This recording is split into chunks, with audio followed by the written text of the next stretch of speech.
Well, hello viewers. Mark off Chance here. I'd just like to share a bit of information about the Sheridan flats and an alternate route to go through there. I know a lot of boats go through there, and sometimes the lateral markers can be a pain because there is a pinch point. I think it's S25. It's really shallow. We've come across a few boats that have run aground there or just touched bottom, and that's not really ideal. So there is an alternate route which I put in.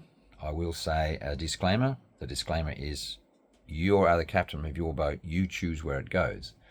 So these depths that I will discuss were as of February 26, as in 2026. We've been through there a couple of times. It hasn't changed much of late.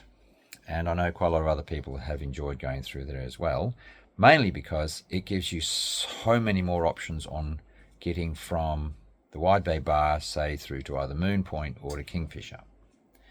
Anyway, give you a quick demo if you give me a sec. This, as you know, is Kogari or Fraser Island. Just zoom in. That's obviously the Wide Bay Bar.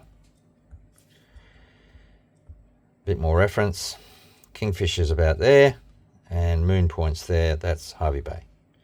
So Sheridan Flats is a bit of a famous area because you've got to sneak through it, and it does make travelling through the area or transiting the area quite tricky. This area here is S24. I was wrong. I was just going up from memory. But you have to cross here. Now that's the protrusion. That's about 0.2 of a metre at lowest astronomical tide, so 20 centimetres.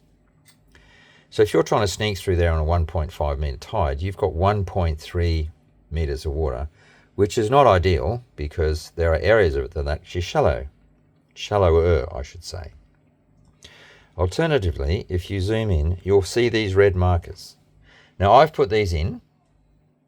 It's not because I was bored, it's because it's a much better alternate path that gives you much more options with the tides.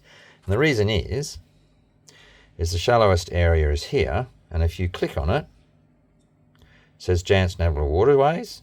Oh, sorry, we'll do it. If you click on the question mark, and then you click on this section here, it'll give you a whole bunch of information about that exact spot. And the tides, because the tides through there vary as well.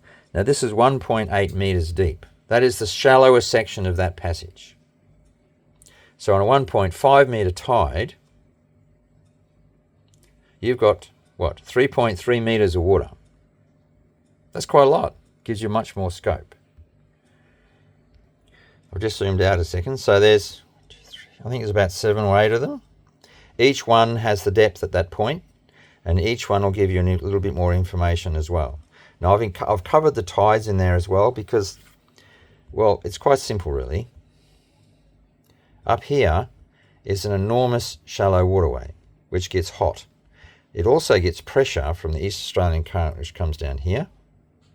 And ironically, when the current goes past here, it sucks water out the bottom.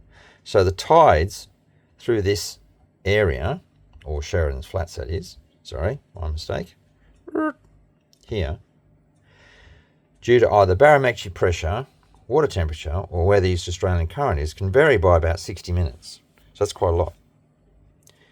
The other thing to be aware of is ideally, you're coming up this way, especially if you're on a sailing boat, with the tide. You want to be about here at high tide. Then you use the outgoing tide to traverse further north.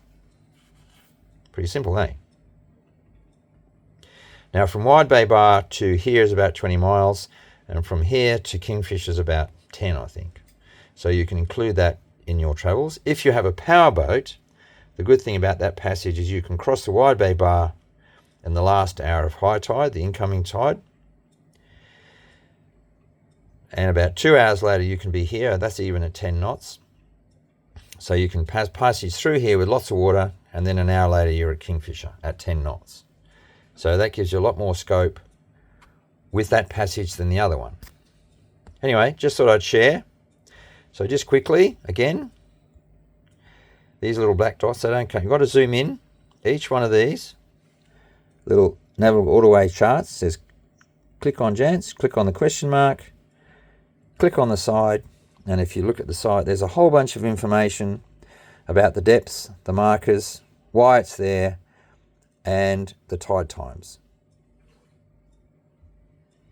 So there you go. Piece of cake, really. Anyway, I hope that's helpful, but you do remember you need to zoom in a little bit, otherwise you won't see them. So, from Mark and Julie off Jance, we've been cruising for a while now, scary as that sounds, and Sparky Dog, that's Julie over here. Say hi, Julie. Hi, Julie. I hope that assists you travelling north and south. It has certainly made a big difference to us. Anyway, take it easy. You have a good one.